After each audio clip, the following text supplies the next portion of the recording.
바로 아버지의 마음에 대해서 함께 나누고 있다 보니 아버지에 대하여 자주 생각하게 되어집니다.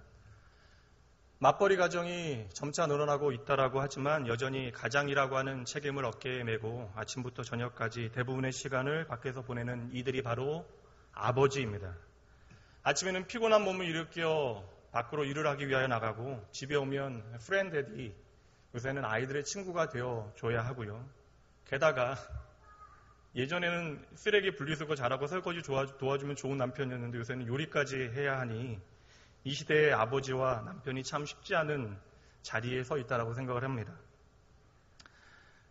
설문조사에 보니까요. 재미있는 설문이에요. 이게 블라인드 설문이에요. 누군가 밝히지 않고 하는 설문입니다. 10,000명을 대상으로 했는데 아버지와 텔레비전 중에 한쪽을 선택하여야만 한다면 이라고 하는 질문에 68%의 학생들이 텔레비전을 선택했습니다. 철없죠.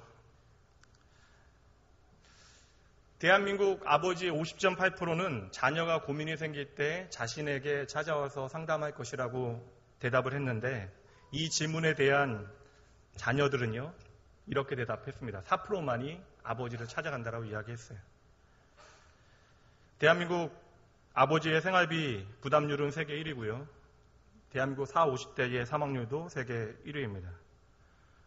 오늘날의 아버지들은 잘 살기 위하여 그렇게 노력했는데 가까운 사람들은 잘 못 살고 있다라고 말을 합니다. 제가 아버지의 지게라고 하는 방송을 봤는데요. 77세의 아들이 101세의 아버지가 날마다 지게를 지고 나무를 하는 것에 화가 나서 지게를 부셔버려요. 좀 쉬셔야 되는데 쉬지 않는 아버지에 대한 걱정 때문입니다. 그랬더니 다음날 그 101세의 아버지는 새로운 지게를 사서 나무를 하러 갔습니다. 77세의 아들이, 젊은 아들이 말해요. 제가 아무것도 모를 때에도 아버지는 지게를 지셨고, 제가 이제 좀 철이 들었을 그때에도 아버지는 지게를 지셨고, 이제는 저 역시 이 지게가 버거운 나이임에도 아버지는 여전히 지게를 지고 나무를 해오십니다. 100세가 넘은 노인이 지게를 놓지 못하는 이유가 무엇이겠어요? 아버지라고 하는 이름이 갖고 있는 무게 때문이 아닐까 생각을 해봅니다. 우리의 아버지의 어깨가 얼마나 무거웠는가에 대해서 우리가 조금은 실감하게 되어지는 순간이 찾아오는데 그때는 이미 아버지의 무거운 어깨를 기쁨으로 함께 나누기에는 조금은 늦은 시간이 되어져 버릴 때가 많다라는 것이죠. 매주 부부 세미나가 있는데요. 아내들이 공통점으로 남편들에게, 자신의 남편들에게 서운함을 표현하는데 그중 하나가 퇴근 후에 남편들이 소파와 혼연일체가 되어지는 것에 대하여 불만을 이야기합니다. 무엇이 소파이고 무엇이 남편인지 구분하지 못하겠다라는 거예요. 그러나 한번 생각해 보면요. 가장이라고 하는 이름을 가진 남자들이 밖에서 자신의 삶 가운데 스스로 참으로 피곤한 인생을 사는 것은 아닌가라는 생각을 해봅니다. 당장 일이 잘 돼도 미래에 대해서 끊임없이 염려해야 되고요. 열심히 살아도 일이 잘 풀리지 않을 때에는 그것이 풀리지 않아 이것이 나의 문제로만 끝나지 아니할까 걱정하게 되어지고 힘겨워지는 것이죠. 그렇게 피곤이 쌓이고 그것에 짓눌려 허덕이게 되어지는 한 남자, 바로 피곤한 남편, 피곤한 아버지입니다. 여성분들 서운한 표정 짓지 마십시오. 어버이날에 아버지 이야기를 안 했다고 뭐라고 하시는 분들이 계셔서 아버지에 대해서 함께 잠시 나누어 봤습니다. 어디 아버지만 피곤하겠어요? 어머니도 피곤하고요. 자녀들도 피곤합니다. 오늘 우리 모두가 피곤하죠. 만성 피로와 스트레스라고 하는 말은요, 이제 일상적인 용어가 되어졌습니다. 지난주에 4층 계단에서 내려오는 유튜브 아이들을 봤어요. 동생을 잘 챙기더라고요. 근데 형의 얼굴이 화가 나 있습니다. 화가 나서 하는 얘기가 스트레스가 쌓인다는 거예요. 그럼 내가 너는 왜 스트레스가 쌓이냐고 이야기했더니 자기 과자를 동생에게 하나만 좀 먹으라고 했는데 동생이 몇 개를 집어갔대요. 그것 때문에 스트레스가 쌓인대요.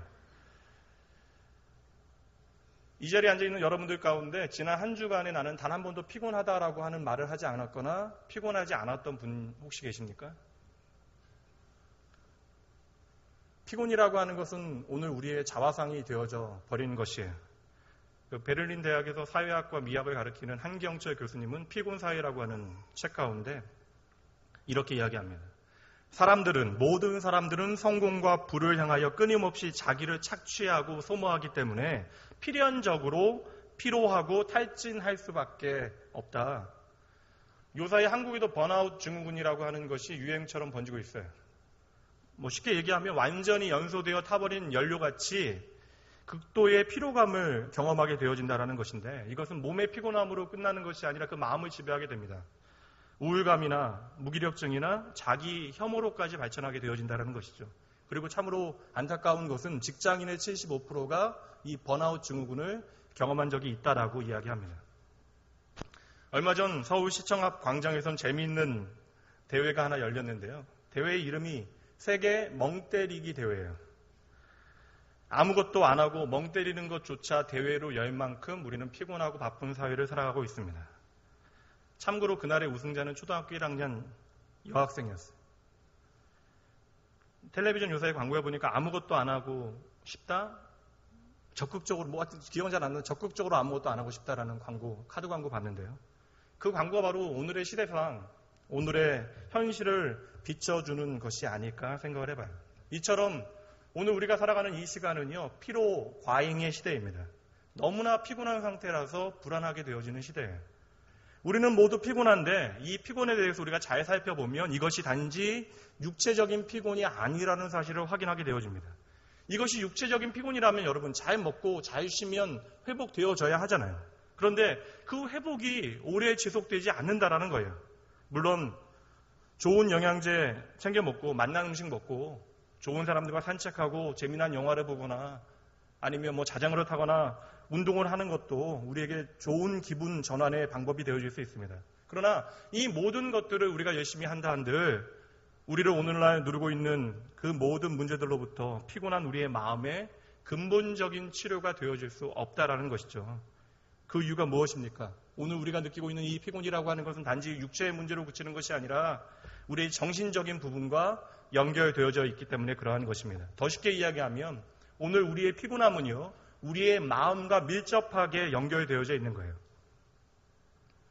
이러한 마음의 피곤함은 내 안에서는 불안감이나 우울증이나 아니면 죄책감으로 표현되어지고 이것이 다른 사람을 향하여 표출되어질 때는 극도의 분노로 표현되어지는 것입니다. 그래서 말도 안 되는 일들이 벌어지는 거잖아요. 너무나 평범한 사람이 작은 일에 끔찍한 범죄를 저지르게 되어지는 것도 바로 이러한 문제 때문입니다. 저는 오늘 이 피로함을, 이 피곤함을 영적 피곤이라고 지칭하겠습니다. 그리고 성경은 이미 인생의 피곤함에 대하여 지혜자를 통하여 명확하게 우리에게 말씀해 주고 있어요. 전도서 말씀 보시죠. 1장 8절 말씀입니다. 모든 만물이 피곤하다는 것을 사람이 말로 다 말할 수는 없나니 눈은 보아도 족함이 없고 귀는 들어도 가득 차지 아니하도다.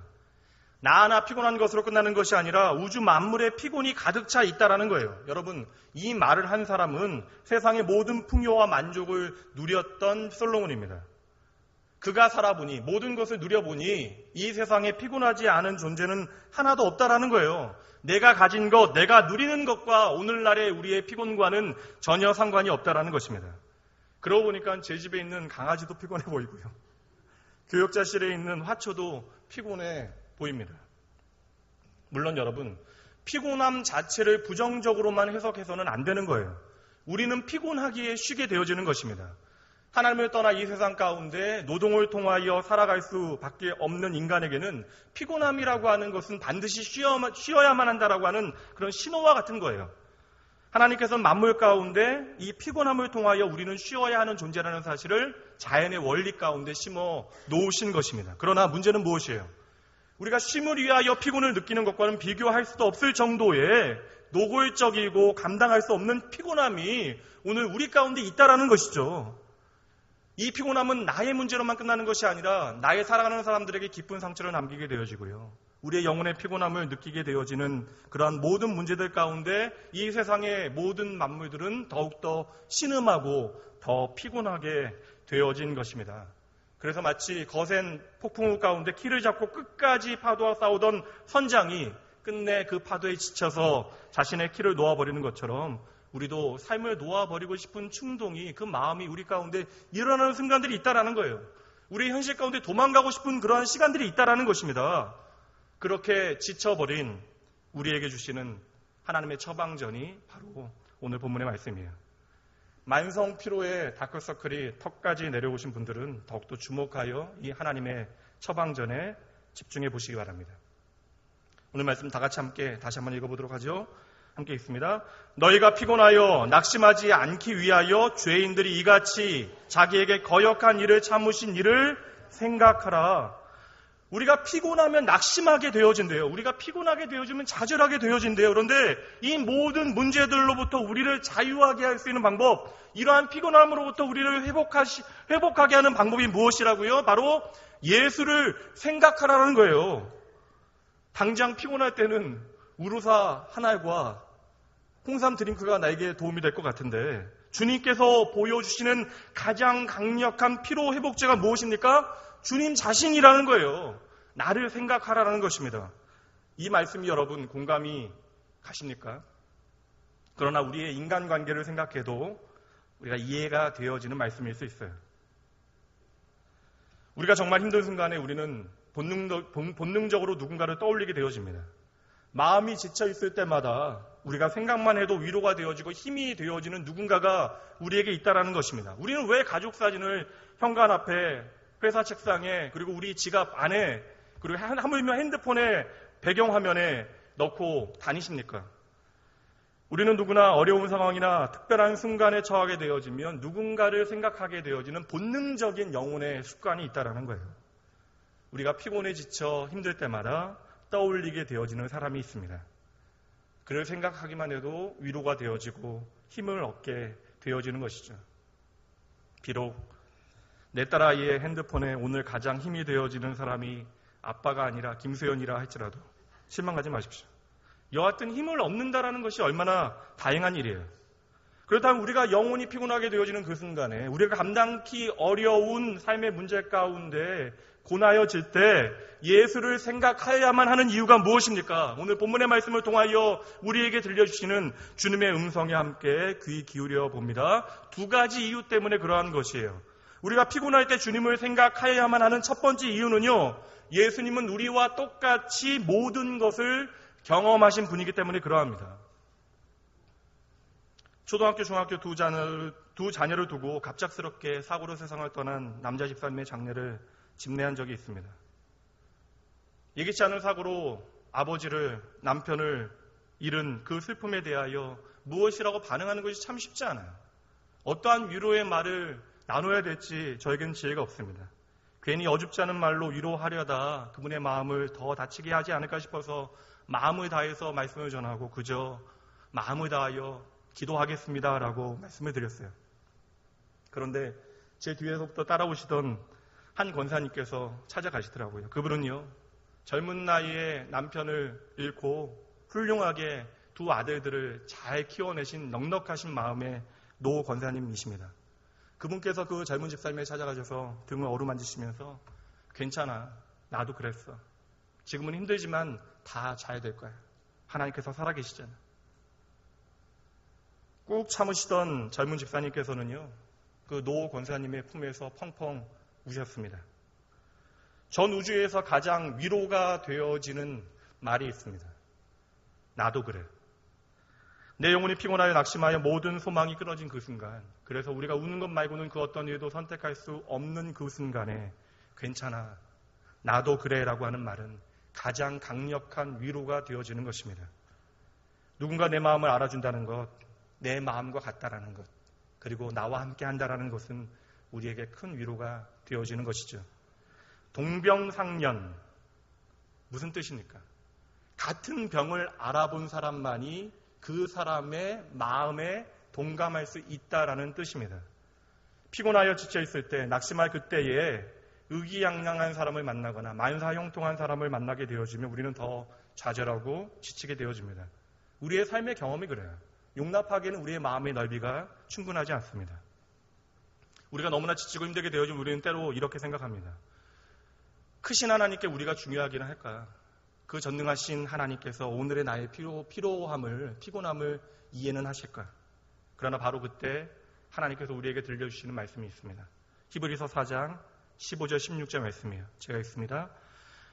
우리에게 있는 대제사장은 우리의 연약함을 동정하지 못하실 이가 아니요 모든 일에 우리와 똑같이 시험을 받으신 이로되 죄는 없으시니라. 16절 함께 읽습니다. 그러므로 우리는 긍휼하심을 받고 때를 따라 돕는 은혜를 얻기 위하여 은혜의 보좌 앞에 담대히 나아갈 것이니라. 할렐루야.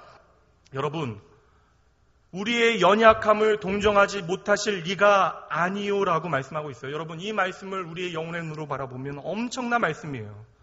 말씀을 준비하면서 어제 이 말씀을 수십 번 읽어냈습니다. 예수님은 오늘 나의 연약함을 동정하지 못하실 분이 아니라는 것이에요. 우리를 동정하시기 위하여 예수님께서는 이 땅에 대제사장으로 오신 것입니다. 이 말씀이 제 가슴을 치밀고 들어왔어요. 예수님께서 오늘의 나의 모든 것을 알고 계신다는 것입니다. 나의 영혼과 나의 고통, 심지어 나의 옳지 못한 욕망까지도 주님께서는 다 알고 이해하시고 동정하십니다. 그분은 지금 여러분을 힘들게 하는 모든 문제들에 대하여 다 알고 계시고 동정하고 계세요. 그분은 지금 여러분을 괴롭게 하는 모든 문제들에 대하여 동정하고 계십니다. 예수님께서는 오늘 여러분이 흘리는 남몰래 흘리는 그 모든 눈물을 동정하시는 거예요. 예수님께서 오늘 우리를 동정하십니다. 그것이 왕의 동정이라 한들 그것이 우리에게 억울할 이유가 없습니다. 그런데요, 이 동정은 높은 보좌에서 낮은 우리를 내려다보는 왕의 동정이 아니라는 거예요. 내 옆에서 친구처럼 말씀하시는 것입니다. 그래, 힘들지. 내가 다 안다. 나도 그랬단다. 그분께서 이 시간 여러분들에게 친히 말씀하십니다. 내가 다 안다. 너의 아픔을, 너의 연약함을, 너의 피곤함을. 우리 예수님께서는 모든 우리의 인생의 문제들을 덮어두고 우리를 일하게 하시기 위하여 우리의 좋은 점들을 부각시켜서 잘한다 우리에게 부담을 가중시키시는 분이 아니십니다. 우리 예수님은 호된 채찍과 당근으로 나를 조련하시는 조련사가 아니시라는 거예요. 우리가 깊이 생각해야만 하는 그분은 우리의 피곤함과 오늘의 연약함을 너무나 잘 아시는 분이에요. 높은 보좌를 버리고 인간으로 이 땅에 오시기 위하여 한 소녀의 뱃속과 그 산도를 통과하셔야만 했습니다. 그리하여 인생을 거쳐서 마침내 골고다 십자가에서 인간의 모든 고통을 직접 체휼하셨습니다. 그런 예수님께서 오늘 여러분의 속을 모르시겠습니까? 다른 사람은 모를 수 있어요. 나의 가족도 나의 피곤함을 이해하지 못할 수 있습니다. 그러나 예수님께서는 피곤해하는 나, 두려워하고 있는 나, 괜히 흥분하여 분내고 있는 나, 음란한 생각에 빠져 있는 나, 말씀대로 살지 못하고 원수를 사랑하는 대신 원수를 미워할 이유를 끊임없이 찾아 그 원수를 곱씹고 있는 나에 대하여 다 알고 계십니다. 이 시간 바로 그 예수님을 깊이 생각하라는 거죠. 혹 내가 사랑하는 자녀가 심한 질병으로 고통을 당한다면 부모라면 그 고통을 차라리 내가 당하고 싶어 하는 거예요. 그 아픔이 얼마나 괴로운지를 알기에 그런 것입니다. 이것이 바로 체휼이에요. 그 체휼을 통하여 보이시는 하나님의 긍휼입니다. 주님은 우리가 힘들고 약하고 어려울 때에 팔짱만 끼고 하늘 위에서 우리를 내려다보시며 동정하시는 분이 아니라 이 땅에 계실 때 우리와 똑같은 연약함의 감정을 몸소 느끼셨기 때문에 우리 모두에게 피할 길을 내시고 우리를 능히 구원해 주시는 분이 되실 수 있었습니다. 여러분, 오늘 우리가 시험 가운데 피곤하고 괴로울 때 이 시험이 예수 그리스도께서 나와 같은 모습으로 2000년 전 이미 이겨내신 시험이라는 사실을 반드시 기억하셔야만 합니다. 우리가 예수 그리스도를, 이러한 예수 그리스도를 깊이 생각하게 되어질 때 우리는 그 사랑이 얼마나 큰지, 그분의 긍휼이 얼마나 신실한지를 깨닫게 되어지는 거예요. 그분의 그러기에 우리의 대제사장이 되어지시는 거예요. 높은 자리에서 영광받기 위함이 아니라 우리의 모든 삶의 문제들을, 우리의 피곤함을 해결하시기 위하여 그분은 기꺼이 이 땅에서 우리의 대제사장이 되어주셨던 것입니다. 여러분 기억하셔야만 합니다. 그분 높은 보좌에 계신 전능하신 하나님의 모습으로 우리 가운데 계시는 것이 아니에요. 그분은 인간으로 가난과 씨름하셨기 때문에 우리의 가난의 아픔을 다 알고 계신대요. 그분은 하루 종일 쉴 새 없이 일하셨기 때문에 우리의 피곤함을 다 알고 계십니다. 그분은 숱한 사람들에게 시달리셨기에 우리의 관계의 어려움, 고단함을 다 알고 계신다는 거예요. 이 말씀이 바로 오늘 본문의 3절의 말씀입니다. 너희가 피곤하여 낙심하지 않기 위하여 죄인들이 이같이 자기에게 거역한 일을 참으신 일을 생각하라. 예수님께서는 언제나 피곤하셨어요. 예수님 주위에는 예수님을 생각하는 선한 사람들보다 대부분의 사람들이 죄인들이었습니다. 심지어 자신들이 선하다라고 생각하는 사람들조차 더 예수님을 비판하고 정죄하고 대적했습니다. 작은 문제라도 만들어내기 위해 혈안이 되며 예수를 쫓아다녔어요. 하루 종일 예수님께서는 이러한 사람들에게 시달리셨습니다. 심지어 예수 그리스도를 진정으로 따르고자 하는 제자들까지도 예수님을 피곤하게 합니다. 말을 제대로 알아듣지 못해요. 마음도 알아주지 않습니다. 엉뚱한 소리만 끊임없이 해야 됩니다. 결국 예수님 곁에 머물러야 하는 그 순간에도 예수님을 배반하고 예수님을 떠나갔어요. 한마디로 예수님 주변에는 모두가 형편없고 모두가 엉터리 같은 사람들만 모여 있었던 것이에요. 그러나 예수님께서는 기꺼이 그들과 함께 하셨습니다. 그러기에 그분의 이름이 임마누엘, 자기의 백성과 함께 하시는 하나님이신 거예요. 혹시 여러분들 중에 우리 집, 내 일터, 내 인생, 이처럼 별 볼 일 없고 초라한 곳, 실수와 허물뿐인 나에게 예수님께서 찾아오실 턱이 없다라고 생각하시는 분들이 계십니까? 가장 무서운 오해이며 착각입니다. 여러분, 세상에 그런 곳은 결코 없습니다. 세상에 주님이 계시지 않은 곳이 없고요. 세상에 주님이 가시지 못할 곳이 없습니다. 잘 들으십시오. 예수님은 오늘 여러분과 함께 하시기 위하여 이 세상에 오셨습니다. 그럼에도 불구하고 왜 우리는 예수님을 만나지 못하는 것일까요? 우리가 너무나 내 눈앞에 벌어지고 있는 일에만 집중하며 살아가기 때문에 그러한 것이에요. 내 성공에만, 내 실패에만 너무 집중하다 보니 다른 길이 보이지 않고요. 다른 사람이 보이지 않는 거예요. 마찬가지로 내가 너무나 내 삶의 형편에만 집중하며 살아가다 보니 주님께서 내 곁에 함께 계셔도 그분이 내 눈에 들어오지 않는 것입니다. 함께 하시는 주님을 바라볼 여유조차 내 마음에 없으니 우리의 몸과 마음은 날마다 더 피곤해져만 가는 것이에요. 반드시 기억하셔야만 합니다. 예수님은 우리가 일상을 떠나 특별한 시간을 따로 내야만 만날 수 있는 분이 아니십니다. 주님은 사람들이 접근하기 어려운 어떠한 신성한 자리에 따로 존재하시는 분이 결코 아니십니다. 주님께서는 속물들이 판치는 이 세상 가운데 여전히 자격 없는 우리의 마음 가운데 함께 하십니다. 그리고 우리의 마음에 이 세상 가운데 하나님의 나라를 임하게 하시는 것이에요. 이것이 바로 십자가 복음의 능력입니다. 당장 오늘 여러분의 삶 가운데 마음에 흡족한 열매가 없다라고 생각하여 허전하거나 피곤하게 느껴지십니까? 빈배 되어져 버린 제자들과 같은 나의 현실 가운데 여전히 그 빈 그물만을 바라보고 있다라고 하신다면 잠시 여러분의 눈을 돌려보시기 바랍니다. 내가 밤새 그물질하는 그곳에서 아무것도 얻지 못하여 피곤한 나의 삶의 자리 그 자리에 주님께서는 벌써부터 이미 나와 함께 하셨다라는 사실을 여러분들은 바라보게 되어질 것입니다. 여러분들은 바로 이 예수 그리스도를 깊이 생각하여야만 하는 것이에요. 주님은 나의 고단한 일상, 지쳐버린 삶의 현장, 내가 결코 넘을 수 없는 경계와 한계선에서 반드시 나를 만나 주십니다.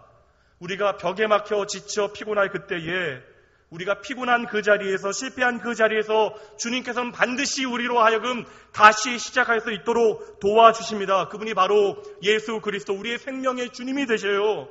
예수 그리스도는 우리를 위하여 이 땅에 오시고 죽으시고 부활하시어 어제나 오늘이나 내일이나 동일하게 우리와 함께 하십니다. 선배 목사님께서 대전에 계시는 분이신데 매주 저에게 월요일마다 좋은 글을 메일로 보내주십니다. 사람의 마음이 참 감사해요. 그 감사한 글들을 잘 읽어야 되는데 매주 월요일마다 보내주시니까 안 읽을 때가 많아요. 좀 짧으면 읽고 길면 안 읽습니다. 그래서 저는 성도님들의 마음을 충분히 이해해요. 그런데 지난주에는 말씀을 준비하면서 보내주신 시 한 구절을 보내주셨는데 그 시가 마음이 와서 바뀌었습니다. 도종환, 접시꽃 당신을 지으신 도종환 시인의 담쟁이라고 하는 시인데요. 여러분들과 함께 잠시 나누기 원합니다. 제가 천천히 읽어드릴게요. 저것은 벽, 어쩔 수 없는 벽이라고 우리가 느낄 때 그때 담쟁이는 말없이 그 벽을 오른다. 물 한 방울 없고 씨앗 한 톨 살아남을 수 없는 저것은 절망의 벽이라고 말할 때 담쟁이는 서두르지 않고 앞으로 나아간다. 한 뼘이라도 꼭 여럿이 함께 손을 잡고 올라간다. 푸르게 절망을 다 덮을 때까지 바로 그 절망을 잡고 놓지 않는다. 저것은 넘을 수 없는 벽이라고 고개를 떨구고 있을 때 담쟁이 잎 하나는 담쟁이 잎 수천 개를 이끌고 결국 그 벽을 넘는다. 말씀을 준비하며 읽으니 예수라는 말 한마디 없는 이 시에 온통 예수님 투성이에요. 우리가 결코 넘을 수 없는 그 벽을 넘어서게 하시기 위하여 예수 그리스도께서 우리와 함께 그 벽을 넘어가시는 것입니다. 여러분, 예수님 없는 삶은요, 날마다 좌절하고 자꾸 피곤하게 되어지고 절망하게 되어질 수밖에 없는 거예요. 예수님이 없는 삶은 결국 다 때려치우고 싶은 마음이 중력처럼 끊임없이 우리를 끌어당길 수밖에 없습니다. 그러나 우리가 이 당기는 모든 힘들을 끊어내고 십자가에 달린 주 예수 그리스도를 바라보게 되어지면 절망의 골짜기에 그 벽 앞에 서서 나를 향하여 저 높은 곳을 향하여 날마다 나아가라라고 하시는 주님의 음성을 듣게 되어지는 거예요. 내 손을 잡아주시는 주님의 손을 맞잡게 되어지는 것입니다. 여러분, 이해합니다. 만만치 않잖아요. 피곤하실 수 있어요. 그러나 오늘 우리의 삶에 넘지 못할 벽처럼 놓여있는 우리의 모든 장애물들은 예수 안에서는 은혜의 디딤돌이 되어진다는 사실을 반드시 믿으시기 바랍니다. 이 시간 우리가 그러한 믿음으로 예수 그리스도께서 나에게 어떠한 분이신지를 다시 한번 고백해 보기 원합니다. 오늘 본문 말씀 앞에 있는 말씀이에요. 히브리서 12장 2절 말씀입니다. 함께 읽습니다. 믿음의 주요 또 온전하게 하시는 이인 예수를 바라보자. 그는 그 앞에 있는 기쁨을 위하여 십자가를 참으사 부끄러움을 개의치 아니하시더니 하나님 보좌 우편에 앉으셨느니라. 아멘. 우리가 피곤할 그때에 예수를 바라보아야 하는 두 번째 이유, 그것은 예수님은 언제나 우리를 돕는 분이시기 때문입니다. 본문 말씀 제가 다시 한번 읽습니다. 너희가 피곤하여 낙심하지 않기 위하여 죄인들이 이같이 자기에게 거역한 일을 참으신 일을 생각하라. 우리가 피곤할 수 있어요. 그러나 주님께서는 결코 우리의 피곤함이 우리를 좌절하고 낙담하지 못하시도록 하시겠다라는 거예요. 우리를 도우시겠다라는 것입니다. 여러분, 그렇다면 우리가 피곤할 그때에, 그리하여 좌절하는 그때에 우리를 도와주시는 분이 누구이신가를 여러분 반드시 기억해 내셔야만 합니다. 이 땅에 오신 오늘 여러분이 믿고 여러분이 바라보시는 예수 그리스도는 어떠한 모습이셨습니까? 잘 기억해 오십시오. 예수님은 우리가 기대하던 전능한 하나님의 모습 대신에 갓난 아이의 모습으로 가장 낮은 자의 자리에 이 땅에 오셨어요. 그리고 신적 능력을 나타내는 대신에 노동과 땀으로 일용할 양식을 얻어내셨습니다. 기꺼이 사탄의 시험을 허용하시고 그 시험 가운데 하나님의 권능을, 메시아의 능력을 보일 수 있음에도 불구하고 오직 하나님 아버지의 말씀만을 선포하셨습니다. 그럼에도 예수님의 설교는 언제나 오해받았고요. 사람들을 치유하는 그 기적의 현장에서도 고맙다라는 인사 한번 제대로 받지 못하셨습니다. 힘을 가진 권력자들은 끊임없이 예수를 죽이려고 했고 그 순간에도 그들과 결코 예수님은 타협하지 않으셨습니다. 도리어 예수님을 따르는 군중들이 많아지는 그때에는 예수님께서는 그저 조용히 자리를 피해가세요. 수많은 사람들이 이제 예수 그리스도를 죽이려 하는 그때엔 예수님께서는 도리어 침묵하셨고 결국 그렇게 저주의 나무에 달려 비참한 모습으로 골고다 언덕에서 죽어가셨던 것입니다. 그리고 그 순간에도 단 한 명의 제자조차 예수님의 십자가의 길에 동행하지 않았어요. 여러분, 평생 생의 마지막 순간까지 사랑을 주는 일에 생명을 던졌건만 그 사랑에 온전히 응답한 사람, 예수님을 온전히 사랑한 단 한 사람이 없었던 인생이었습니다. 여러분, 솔직해져야 됩니다. 세상의 기준으로는 명백하고 분명하게 예수님의 삶은 실패입니다. 그렇다면 여러분, 여기서 왜라고 하는 질문이 우리 가운데 있어야 하는 것이죠. 사람의 몸을 입고 이 땅에 오셨지만 그분은 여전히 이 세상의 주인 되십니다. 전능하신 하나님이세요. 그럼에도 스스로 고난과 고통받음, 고독과 버림받음, 배척과 따돌림, 모욕과 조롱, 심지어 죽음까지 선택하셨다라면 여러분, 그 이유가 무엇이겠어요? 오늘 본문의 말씀대로 참으신 것이죠. 우리로 하여금 피곤하고 지치지 않게 하시려고, 그 피곤함 때문에 우리의 영혼이 낙심하지 않도록 하시기 위하여, 단 한 사람의 고통과 슬픔도 외면하지 아니하시기 위하여 예수님께서는 기꺼이 이 길을 선택하신 것입니다. 여러분 잘 보셔야만 해요. 인생에 눌리고 지쳐 피곤한 여러분을 향하여 이 시간 두 팔을 벌리고 서 계신 예수 그리스도의 십자가를 바라보셔야만 합니다. 예수님께서는 그렇게 십자가에서 당신의 살을 찢기시고 피를 흘리시며 나 하나를 위하여 모든 것을 내어주시고 결국 그 죽음을 통하여 하나님과 우리 사이에 막힌 담을 허물어 내셨습니다. 그리고 오늘 우리 앞에 두 팔을 벌리고 서 계신 주님께서는 이 시간에도 우리를 향하여 당신의 사랑 안으로 들어오라고, 와서 쉬라고, 힘을 내라고 다시 한번 말씀해 주시는 거예요. 여러분께 다시 묻겠습니다. 하나님 되신 예수님께서는 왜 두려워 떨고 있는 한 연약한 소녀의 태중 안으로 들어오셨습니까? 영원히 피곤할 수밖에 없는 우리의 인생을 향한 주님의 마음은 무엇입니까? 왜 우리는 십자가에 달린 예수 그리스도를 진정으로 만나게 되어지면 울음을 터뜨리고 통곡할 수밖에 없게 되어지는 것이에요. 그분은 가난하셨기에 없는 자의 비애에 대하여 아시고 그 비애를 극복하도록 도우십니다. 그분은 외로우셨기 때문에 소외된 자들의 벗이 되어지실 수 있는 거예요. 그분은 고통당하셨기에 세상에서 아파하고 있는 나의 작은 신음소리를 드러내십니다. 그분은 실패하셨기 때문에 세상에서 넘어질 때의 나의 아픔과 쓰라림이 무엇인지를 다 알고 계신다라는 거예요. 이 모든 것을 경험하셔야만 하는 이유는 바로 나를 도우시기 위함입니다. 그래서 우리는 십자가 앞에 무릎을 꿇고 그분의 사랑의 음성을 듣게 되어질 때, 그분의 마음을 이해하게 되어질 때 가슴은 찢어질 듯 아픔에도 불구하고 샬롬, 평화를 고백하게 되어지는 것입니다. 그분의 사랑은 우리의 모든 것을 감싸 안기 때문에 그러한 거예요. 여러분의 주님께서는 오늘 여러분을 돕기 위하여 이 시간 여러분 가운데 함께 하십니다. 이사야 53장 5절 말씀이에요. 그가 찔림은 우리의 허물을 인하며 그가 상함은 우리의 죄악 때문이라. 그가 징계를 받음으로 우리가 평화를 누리고 그가 채찍에 맞음으로 우리가 나음을 받았도다. 그러므로 우리는 피곤하여 낙심할 그때에 십자가의 예수를 더욱더 바라보아야만 하는 것이에요.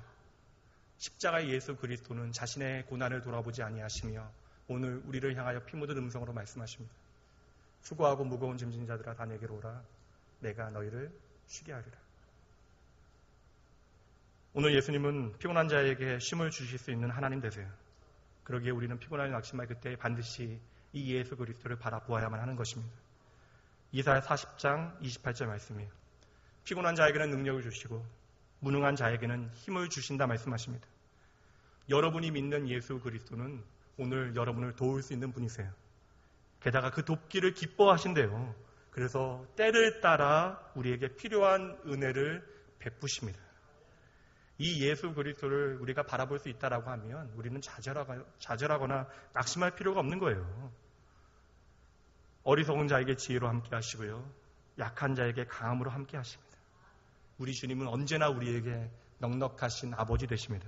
성도 여러분, 믿음의 백성 되어진 우리가 죽음의 골짜기인 악올 골짜기에 서게 되어질지라도 낙심할 필요가 없는 것입니다. 모든 것이 부족한 광야 한가운데서 우리가 살아가게 될지라도 우리는 낙심할 필요가 없다라는 거예요. 왜 그렇습니까? 여러분의 예수님은 여러분을 향하여 부요하시기 때문에 그러한 것이에요. 인생이 힘들고 어려울 때, 삶의 여정이 피곤할 때 주저하지 말고 우리의 연약함을 다 이해하시는, 다 알고 계시는 더불어 사랑하시어 오늘 나를 도우시는 예수 그리스도를 생각하십시오. 그리고 힘을 내세요. 다시 일어나십시오. 주님께서 반드시 여러분들로 하여금 새로운 삶의 길을 걸어가게 하실 것입니다. 주님께서 함께 하실 영광의 그날을 바라보며 여러분 넉넉한 마음으로 오늘의 피곤함을 이겨내셔야 합니다. 사도 바울은 로마서 8장 16절 18절 말씀에서 이렇게 자신의 미래를 바라보며 소망 가운데 고백하고 있습니다. 생각하건대 현재의 고난은 장차 우리에게 나타날 영광과 비교할 수 없다. 오늘 여러분을 피곤하게 만드는 모든 환경과 조건은요, 장차 주님께서 여러분에게 허락하실 그 하나님의 영광과 비교할 수 없는 것입니다. 세 발의 피도 안 되는 거예요. 혹 경제적 상황 가운데 내일이 걱정되어진다 할지라도 오늘 인간관계 가운데 깊게 시달리고 혹 뜻대로 안 되는 내 자녀 때문에 내 가족 때문에 내 마음이 상할지라도 우리를 위하여 오늘 나와 함께 하시고 나를 도우시며 그리고 우리로 하여금 장차 하나님의 영광을 바라보게 하시 그때를 우리가 기억해낼 수 있다라고 하면 우리는 다시 일어날 수 있습니다. 말씀을 마치도록 하겠습니다. 결론은 우리가 피곤하여 낙심하지 않기 위하여 예수를 깊이 생각하여야만 하는데 어떠한 방법이 있겠어요, 여러분? 뜨거운 땀을 흘려야 하는, 그래서 그 어느 때보다 더 지치고 피곤할 수 있는 이 계절에 여러분들에게 한 가지를 제안드리고자 합니다. 운동을 하면 건강해진다라고 하는 사실에 대하여 모르는 사람은 아무도 없습니다. 그러나 실제로 자신의 건강을 위하여 꾸준히 운동을 하는 사람은 그리 많지 않아요. 마찬가지로 예수를 깊이 생각하기에 대하여 거부하는 성도들은 없습니다. 그러나 실제로 날마다 예수 그리스도를 깊이 생각하는 사람은 그리 많지 않아요. 그러기에 우리가 피곤하여 지치는 것입니다. 구체적인 결단을 이 시간 여러분들에게 요청드립니다. 하루 일과 가운데 내가 씨름하는 동안에 피곤하고 지칠 때마다 예수 그리스도를 잠시 떠올려 보자라는 거예요. 잠시라도 좋습니다. 혹 이것이 힘들다면 스쳐가는 시간일지라도 상관없어요. 마음이 답답해지는 순간 잠시라도 예수 그리스도를 반드시 생각해 보시기 바랍니다. 예수 그리스도께서 나의 모든 고통을 이미 다 나의 앞서 경험하셨기에 다 아신다고 하셨지.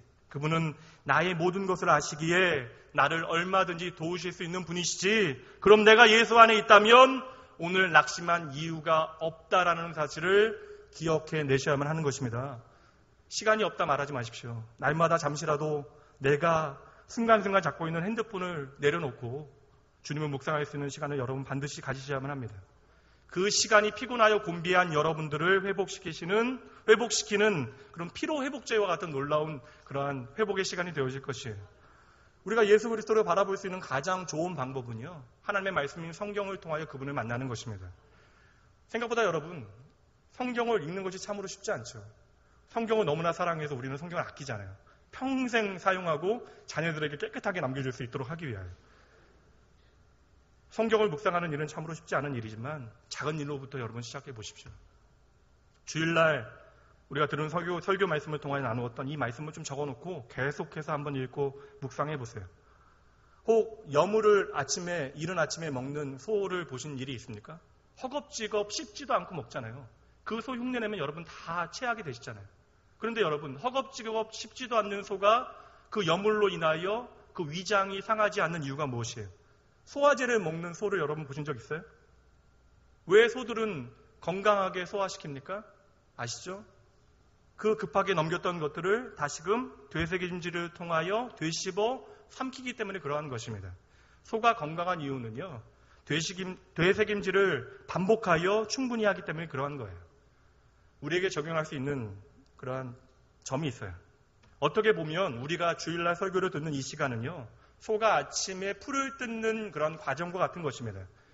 목회자가, 말씀 사역자가 짧은 시간에 정신없게 말씀을 전하게 되어지고 여러분도 정신없게 수동적으로 말씀을 듣습니다. 물론 이 시간 가운데 성령 하나님께서 여러분들 가운데 역사하시지만 우선 우리는 닥치는 대로 이 삼키는 과정 가운데 듣는 것으로 이것을 멈추게 되어지면 우리 안에 남는 것이 그리 많지 않을 수도 있다는 거예요. 이번 주 여러분, 피곤하지 아니하기 위하여 예수를 생각하십시오. 그리고 이것을 위하여 되새김질 해보세요. 히브리서 12장 3절 말씀을 펴놓고 읽고 묵상하고 예수님을 생각해 보십시오. 그 말씀 한마디 한마디에 새겨져 있는 주님의 마음을 되새겨 보십시오. 확실한 것 하나가 있어요. 주님께서 반드시 그러할 때 우리에게 주시는 특별한 은혜가 있다는 것입니다. 그것은요, 목회자인 제가 깨달았던 그런 말씀보다 더 달콤한 은혜로 여러분의 삶에 적용되어질 수 있다는 것입니다. 그 말씀으로 여러분의 삶을 가득 채우게 되어질 때 여러분들은 그 말씀을 통하여 넉넉히 여러분의 피곤함을 능히 이길 수 있는 새 힘을 공급받게 되어지는 것입니다. 여러분, 다음 주 부디 하나님의 말씀을 통하여 하나님의 마음을 깨닫고 나와 동행하신 하나님 까닭에 행복한 한 주 보내시고 건강하고 밝은 얼굴로 다시 뵙도록 하겠습니다. 이 시간 함께 찬양합니다.